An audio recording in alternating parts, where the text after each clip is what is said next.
Now we're going to move into a chat before our keynote. So with that, I would like to invite up to the stage Lisa Watson-Morgan, HLS Program Manager at NASA, and her two guests. Please come on up and take your seats.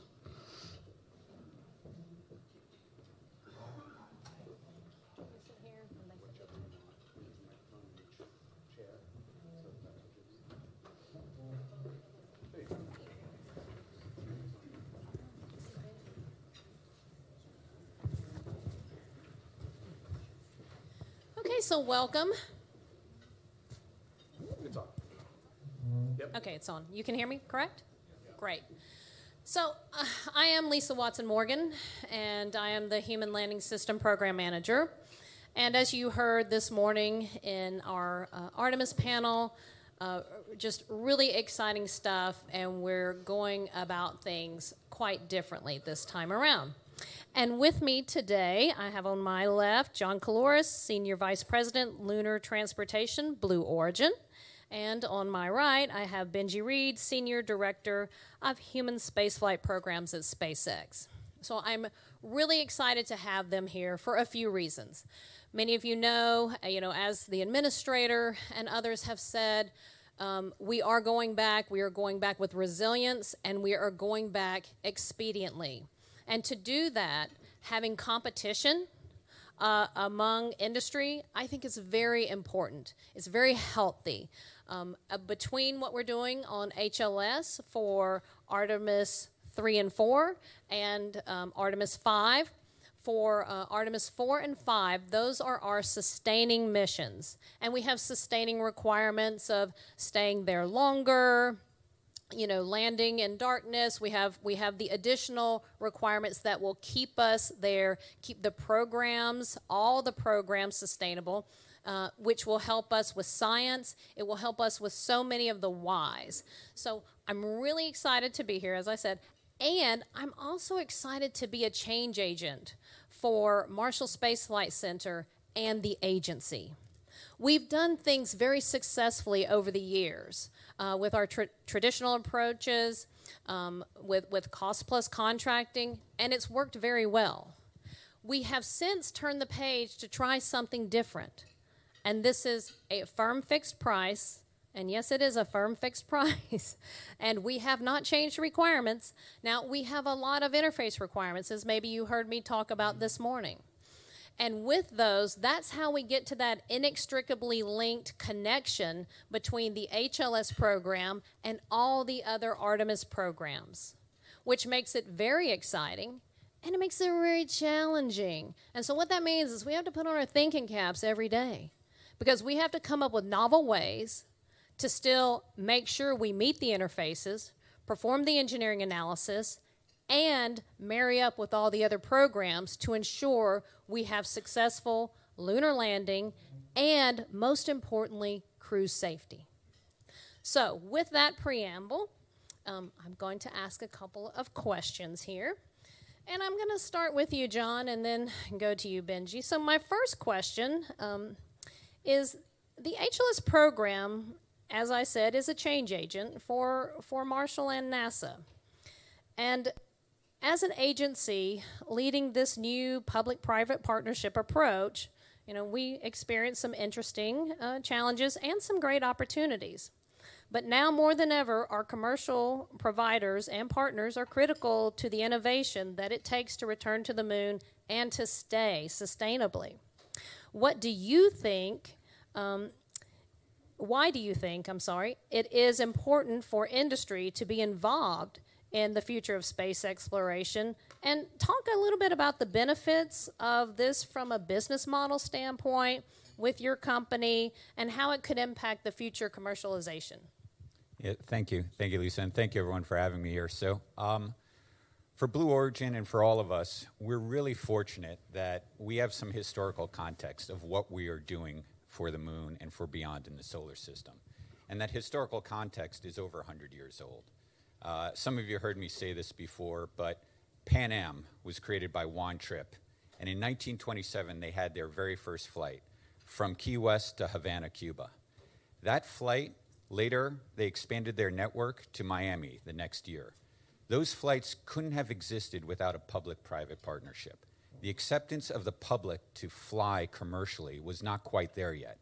Now, people in government, people in industry saw the future, saw that this will be something big, not only for the country, but also for the world, and there will be competition there.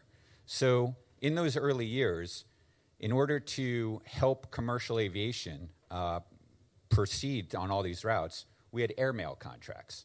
And so government paid airmail contracts to enable airlines to now be as successful as they are today.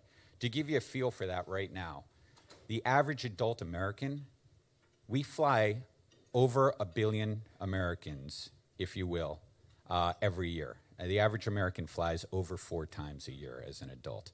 That's what that industry grew into, and it all started with this seed, which was airmail.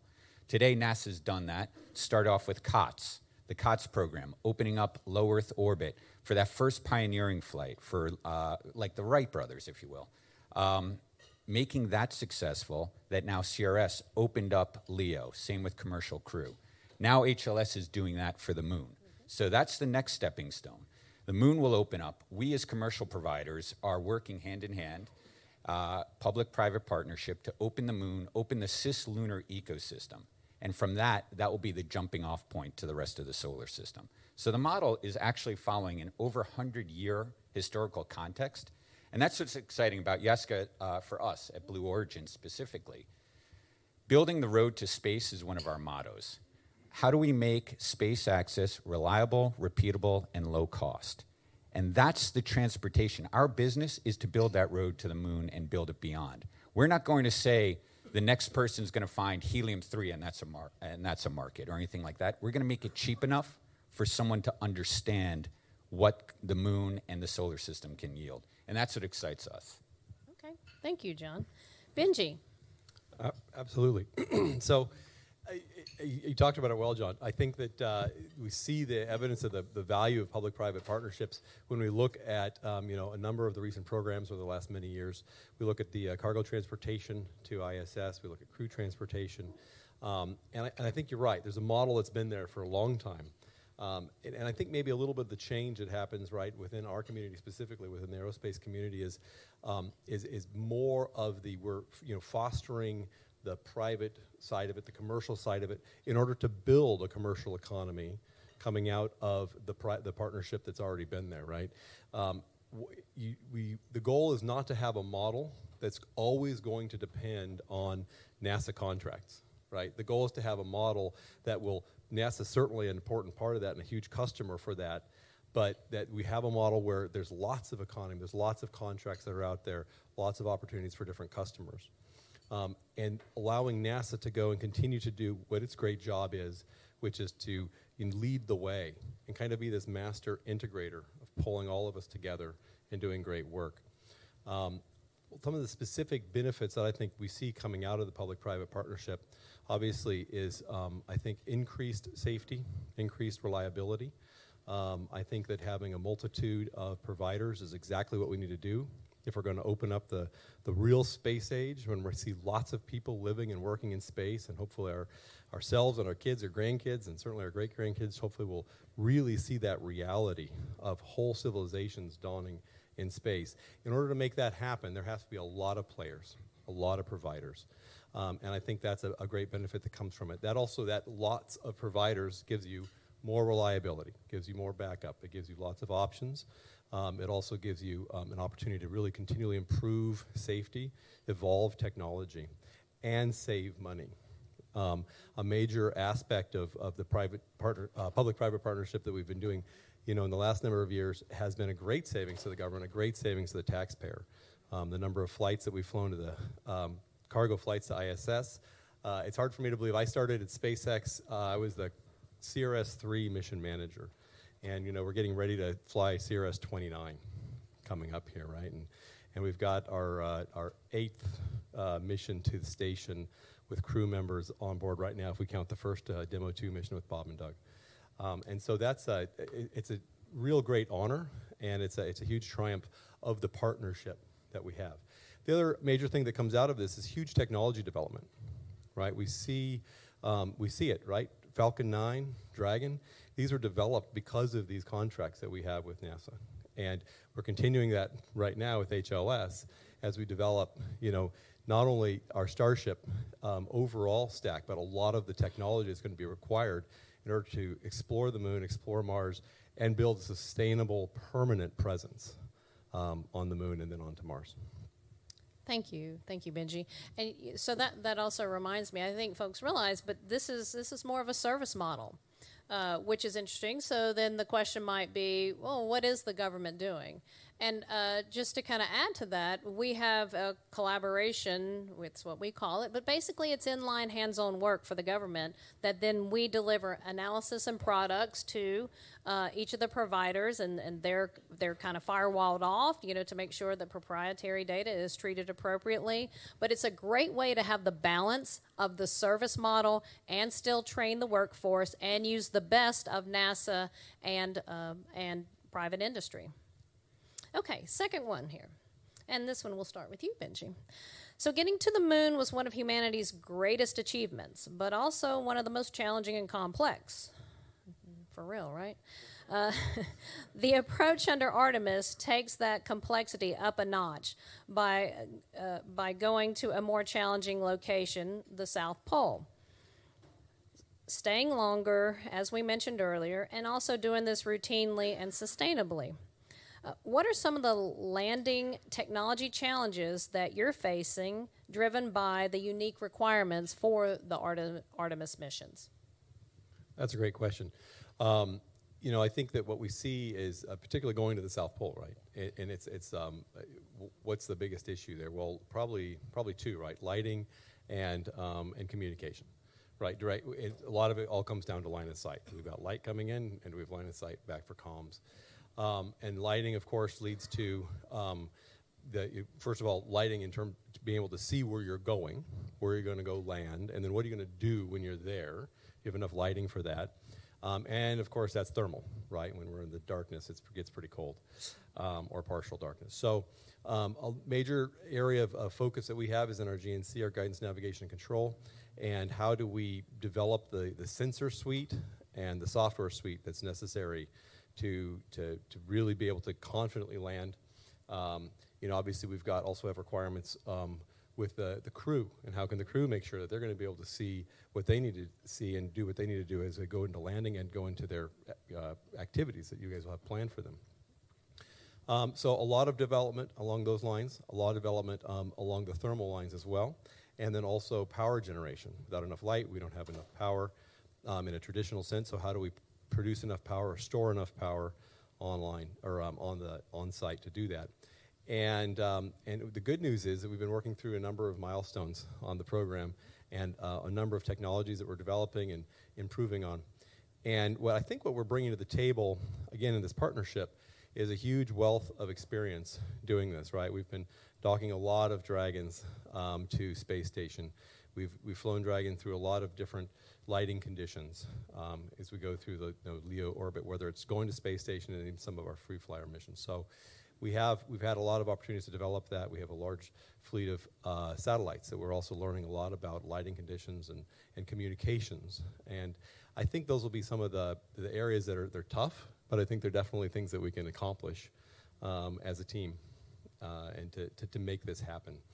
I think it's super important that we do, right? The Artemis effort is fundamental. I think it's fundamental to our nation. It's fundamental to what we're doing as an agency, as an industry. And so accomplishing these things, I don't think it's a matter of if, but just how, and we'll get there.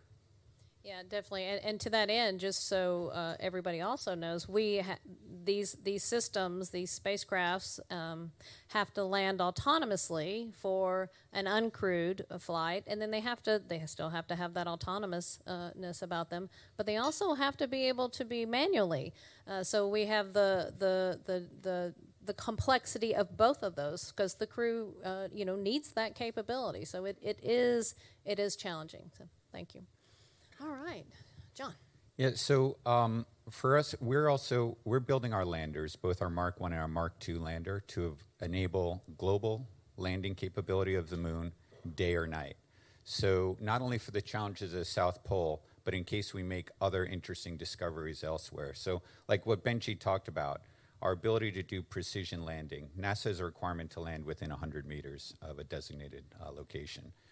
We utilize LiDAR, terrain relative navigation, to get that day-night capability, looking for landmarks. And we're looking to get that done. We've been flying it on New Shepard right now to get that down to single-digit meters so we can get to real precise landings so that we have the flexibility as we open up not only the South Pole but other locations. What can we do there? Same with this evolutionary step that we've been taking. Power was another discussion. We are a hydrogen-based vehicle. We do that specifically not only because it's one of the most energetic combinations of propellants, but it also allows us to provide our reaction control system propellants and our power. So we utilize fuel cells for the night side, solar arrays for the day side, but eventually we look to evolve that to regen fuel cells so that we'll start electrolysis of water. So not only providing water to the crew, but then closing that loop so you can do day-night. And these are the technologies that collaboration with NASA are so critical with. We say a lot, we don't want to learn the same lesson twice. There are a lot of very smart people who've done some of these efforts years ago, even decades ago. Let's not relearn that lesson, let's work together to get that. So not only being hydrogen being important, not only for the potential resources on the moon, but then exploring the solar system beyond. If we can make hydrogen a storable propellant, zero boil-off systems, we're now not only unlocking lunar resources, but the potential to open up things such as NTP or other propulsion technologies that go beyond. And that's some of the work we're doing with NASA, not only with tipping points on that, but also cryofluid management and cryofluid transfer, the couplers, the pumps to transfer cryogenics from refuelers to landers, and then eventually to other vehicles that explore beyond. So that's what's really valuable about this agreement that we have. Yeah, well, thank you, John. Yeah, and so to that, we're working with you guys on engine testing, even here locally. We're doing valve testing, with you. So there's a lot of great work going on, and we're taking lessons from that and incorporating it back in. So last question, and we'll start with John on this one. Both of your companies have distinct visions for space exploration and returning to the moon. Talk about your company's vision and how this benefits humanity's return to the moon.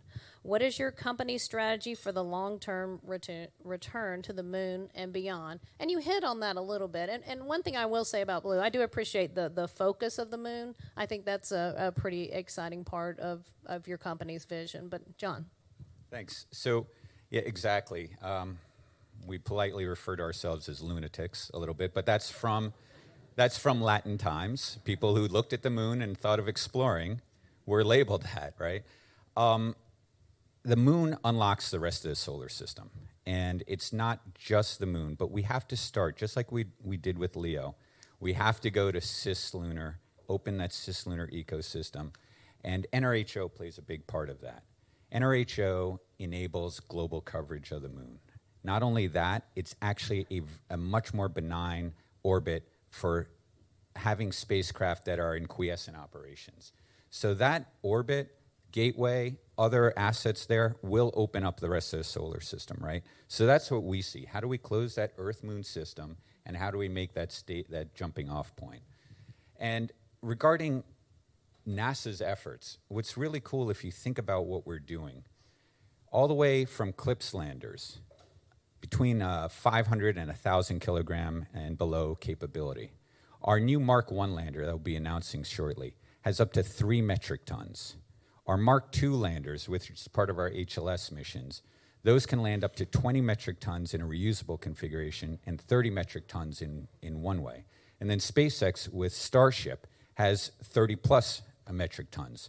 We as a country are actually building a product mix that will enable all sorts of opening around the moon. So again, just like that commercial airline, you don't take a commuter aircraft from New York to London, and you also don't take a wide body on a short route, right? We will be enabled to, between CLPS and Mark 1, with a single launch, access different locations around the moon, and then with Mark 2 and Starship, ensure lunar permanence. And so that's kind of our vision. That's that Artemis vision. people think back to Apollo, and the first thing they say is when we went to the moon, it was Apollo. And then the companies that made up Apollo were brought up. In Artemis right now, we think about Artemis, we think about SLS, Orion, Blue Moon, our Mark II lander, Starship, but we're all the Artemis program. And so that's kind of the thinking that we'll start to do as we start to launch repeatedly and reliably, is people think of that Artemis program and not necessarily one-offs here and there. That's great. Yeah, the partnership with government and private industry on this collectively has been, it's been incredible. So, okay, and so Benji, while you're clearly known as a Mars company, you're dipping into the moon, to the lunar world. So maybe talk a little bit about y'all's vision. Sounds good. I like that, dipping into the moon. I think it's good. Obviously, I think most people are aware, right? We were founded to make life multiplanetary, right? That's the goal of our company. We want to send millions of people to space, right? We figure that to create a self-sustaining society, starting on Mars, you're going to need a lot of people to do that. And that means you're going to have to launch a lot, right? You have to launch thousands of times to get millions of people there at in a time frame that allows you to have a self-sustaining society. And then you keep going from there. So we talk a lot at SpaceX about launch is signal and everything else is noise. And really when we say launch, we're talking about launching safely. We're talking about launching reliably. But you've got to launch. You've got to do a lot. And the beautiful thing about the Artemis program and all of the different players and everybody working together under Artemis is that all of these tests and all of these launches and all of these vehicles and everything that's happening are all part of that signal. They're all part of that signal of launch. Test, launch and test and go. That's what we've got to do. Artemis needs to be a durable, long-term initiative, right? HLS is a huge part of that. That's getting to the surface, right? Our goal as Artemis is to get to the moon first, and build a permanent presence. That's what we've got to do together. So how does that tie into what we're doing? That's great, right? Because that's our whole goal. Our whole goal as a company is to make life multiplanetary, and going to the moon is a great part of that. Right, establishing a permanent presence on the moon, off the moon, all of the elements that come together to make that happen. That's critical to the long-term goal of putting people on Mars and being able to land anywhere in the solar system. As we design Starship, what we're really designing is the vehicle that can land anywhere, ideally in the solar system, and be fully reusable and deliver upwards of 100 to 150 tons to anywhere in the solar system. That's a game changer, right? And I think John's right to talk about the mix, a mix of products. Just like I was talking about earlier, there's a great mix of having all the different players and your ability with lots of different players to evolve all the technology that you need and to provide all the services that you need. But our goal is to really change the game and truly be able to deliver 100 tons to the surface of the moon and to establish that presence there, and with the Moon to Mars effort going on to Mars from there. Fantastic. So I think from today you can tell that we're definitely going. We're going to stay, and I want to thank you, Benji. I want to thank you, John, for traveling too and be part of the Von Braun Symposium and to be part of our fireside chat. Indeed. Excellent.